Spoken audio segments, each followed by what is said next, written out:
Everyone, and welcome to my channel. In today's tutorial I'm going to be sharing with you how I went about the pattern drafting, cutting and sewing of this beautiful dress that can be styled in different ways. If this sounds like something you're interested in, keep on watching and don't forget to subscribe. With that being said, let's get on with the tutorial. For this tutorial, we'll be drafting all our patterns on paper. The first thing I'll do is to rule 1/2 inch away from this top region. This is to serve as our starting line or shoulder line. Then from the starting line, came down to my breast length measurement at 9.5 inches, under bust at 13 inches, and half length at 60 inches. I will just go ahead to take this measurement all through. Then connect all lines together using my straight ruler. I will go ahead to label accordingly. So this is the shoulder line, the breast line, the under bust, and also the waist. I will go ahead to divide my shoulder measurement by 2 and mark it as seen. Then from that point, I'll come down by 1 inch for my shoulder slant, divide my actual bust measurement by 6 and add 1.5, and that is going to give me 7 inches for my armhole depth. I'm just going to go ahead to connect this together, and together it's going to give me the chest line. I'll retake what I have at the shoulder line right here on the chest line and mark it, then connect them both together using my straight rule. I'll then go ahead to divide what I have by 2, come in by 1/2 inch, divide my actual bust by 4, and connect these 3 lines together to give me my armhole curve. Now guys, I'll just go ahead to draw out our neckline. Came in by 3 inches and I came down also by 3 inches. The basic neckline, I'm just going to connect this, although we're not going to be using the neckline. It's just going to serve as a guide. Then connect my shoulder slant as seen. I'll divide my nipple to nipple measurement by 2, and I'm just going to mark half of that on my waist, my under bust, and also my breast length line, and then connect them together with a straight rule. From our dart line, I'll just make an extension of 1 inch toward the side going to the armhole, and then 1/2 inch towards the side going to the middle at the under bust and at the waist respectively, and then connect together as seen. From the under bust, I just made an extension of 1.5 inches, marked it, and I'm going to use my curve ruler and arrange it in a way to connect the lines together. So guys, you can actually leave this if you want your Milkmaid to be low, but for me I just went up by 2 inches from my chest line and then took this measurement all through and connected together. I'll go ahead to arrange my curve rule in a way to accommodate the bust. So initially I connected this to where the armhole stopped, but later changed my mind to connect it to where the shoulder measurement is on the chest line. At the waistline, I'll divide my waist measurement by 4 and mark it. Then what we have in between is 1.5. I just made the extension there, and I'm not going to go ahead to connect this all the way to the armhole line. So at this point is where I said to make the curve stop at where the shoulder line is at this point here. From that point, I'll go ahead to reconnect all the way to where it initially began and cancel out this first line. With the help of my marker, I'm going to go ahead to highlight important places on this pattern, so just go ahead to follow what I'm doing. I will then go ahead to cut this all out. Please watch how I go about this.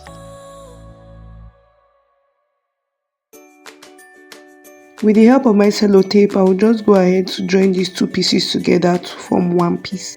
And that will be all for the cutting of the front piece, guys. Let's go ahead to cut the back piece. As for the back piece, guys, we're going to be needing the both pattern pieces so I can be able to trace out the armhole.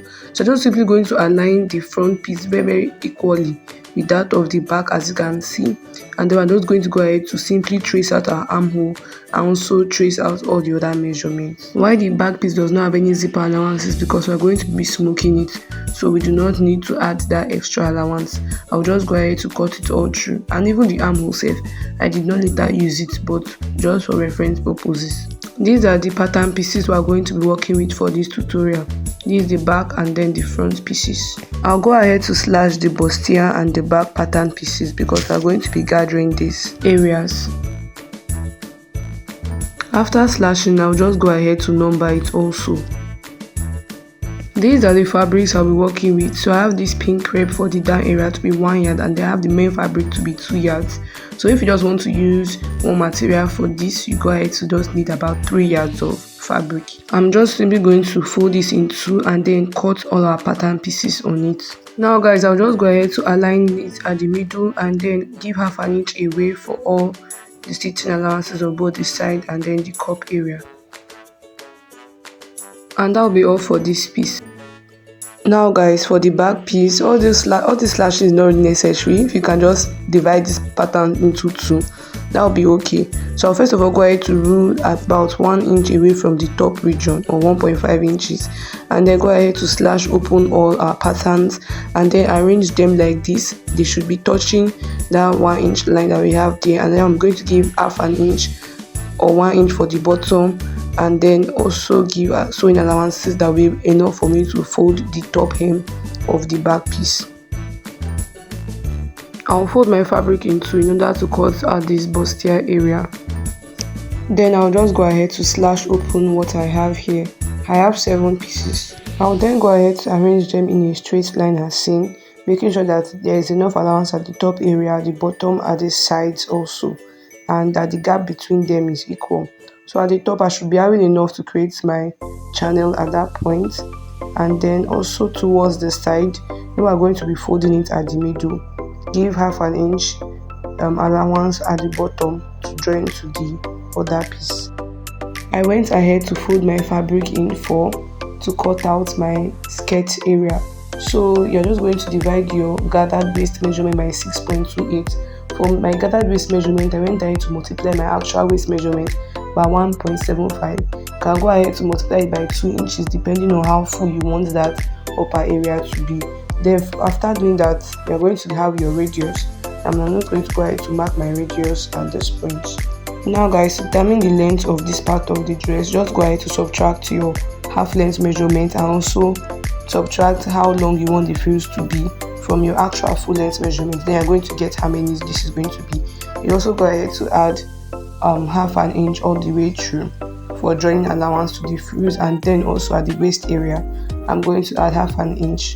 After connecting all these lines, I'm just going to go ahead to cut this through. Do not open up this circle as there's not going to be the zipper allowance. Now guys, this is the fabric I'm going to be using for the frills, and I'm going to fold this in a way so I can easily cut all of them out. I'm going to fold it in 4. So guys, as for the full length of my frills, I want it to be 8 inches, but I'm going to be cutting it out with 10 inches because I already gone ahead to add 2 inches for both joining and for folding allowances. I'll go ahead to mark this measurement on one part, and then I'm going to use that part as a template to cut the other ones. So guys, as for the straps, I'm just going to go ahead to determine how wide I want mine to be. I want it to be 2.5 inches wide, so I'm going to be cutting it out at about 3 inches, so that when I open it up I'm going to have 6 inches, half an inch for joining allowances. So guys, I'm just going to go ahead to just cut it out, and that will be all. So guys, let's begin joining all our pieces together. So this is the front piece. I actually cut out 2 of these, but I did not later use the second one. Let's work on the cup pieces. The first thing I'll go ahead to do is to fold up the middle of the cup pieces together. That is the side that does not have the armhole. Having made that stitch and ironed out, this is what I have it looking like. Now the next thing is to go ahead to create our channels that we're able to pass the loops. Having gone ahead to create my channel successfully, this is what it's looking like. I also went ahead to iron it very well. Now the next thing to go ahead to do is to fold the loops. As for the loops, I have these 2 strips of fabric that they should be long enough, and I'll just go ahead to fold this in 2. I'm going to just stitch it at about half an inch. Then I'm going to use my safety pin to turn this all the way to the right side. This is what the loops are looking like, and can you see that they're really tiny. So my safety pin was not even able to do this. I went ahead to use broom to turn this to the right side. Now I'm just going to go ahead to pass this inside the channels that we have created using my safety pin. Having passed my loops guys, I'll just go ahead to secure the ends from the armhole. Having secured the edges to keep my rope in place, I also went ahead to run a gather stitch all the way along the cup area. Having done that guys, I'll just go ahead to make gather stitches at the bottom. Now guys, this is where we're going to place the cup pieces, just like this inside of this channel here. I'll just go ahead to take the measurement of what I have there and make sure that I have the same exact measurement on the cup pieces. Now I'm just going to go ahead to align that middle point that we folded them, align them together at the middle, and then stitch it all the way through to the other end, making sure that they all meet at the armhole. Having made that stitch, guys, this is what it's looking like. I also went ahead to iron it very well towards the cup area. So this is what the front is looking like, and this was looking like at the back. So I'm just going to go ahead to weave along the cup area for neatness. Now guys, can you see what the back is looking like? Very neat, as I've gone ahead to weave it and also iron this towards the cup.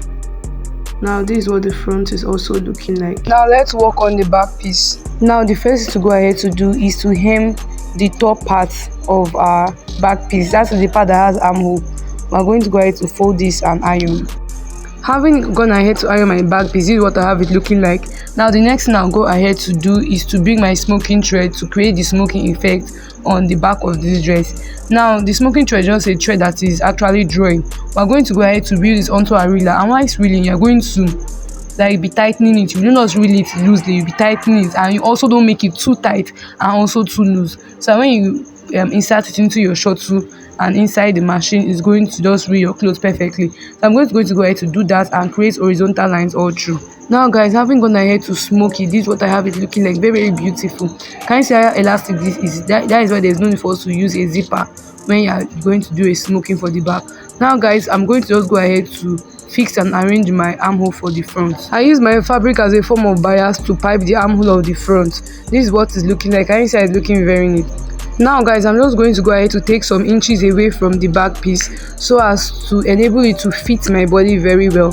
Now this is optional. If you measure it and it's okay for you, can go ahead to work with what you have. So guys, for me, I'm just going to go in at the bust region by 1 inch and then at the waist region by 1.5 for the back piece. And I'm just going to go ahead to just join this with the front.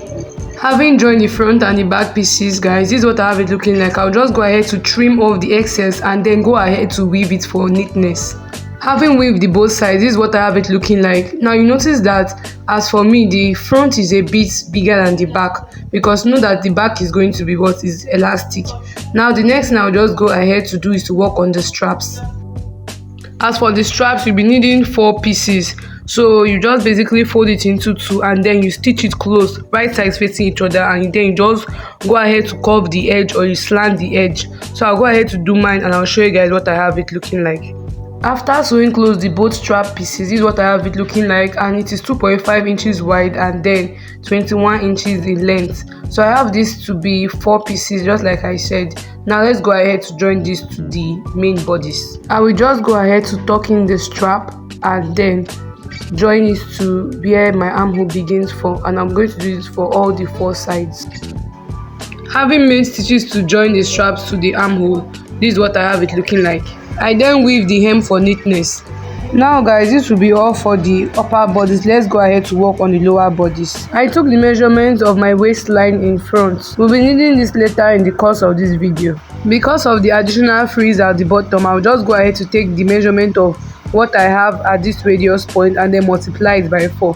So I have mine to be 35 and times 4, that's going to give me 140.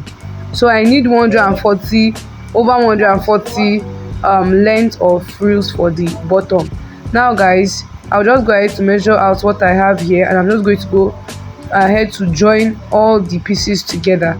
They have to give me a very large width. Now guys, having joined all the sides together, the next thing I'll go ahead to do is to fold the hem of my frill. Now guys, having gone ahead to fold the hem, this is what I have it looking like. I'll go ahead to iron it and then make gather stitch all the way round. Having gone ahead to make my gather stitch, I will go ahead to draw it up to 140 inches that we measured for the hemline. Now note that if you want to be using this my method, you should have at least 1.5 yards, because I later went ahead to add extra fabric to complete the frills. Now guys, I'm just going to go ahead to join the frills to that of the hemline. So with right sides face each other, I'll go ahead to make a stitch all through. So guys, having joined the frills to that of the lower part, this is what I have it looking like. Now I'll go ahead to weave the inside for neatness. The measurement for the waist of the front, I'll just go ahead to repeat that on the lower skirt, and I'm going to notch it at the both sides.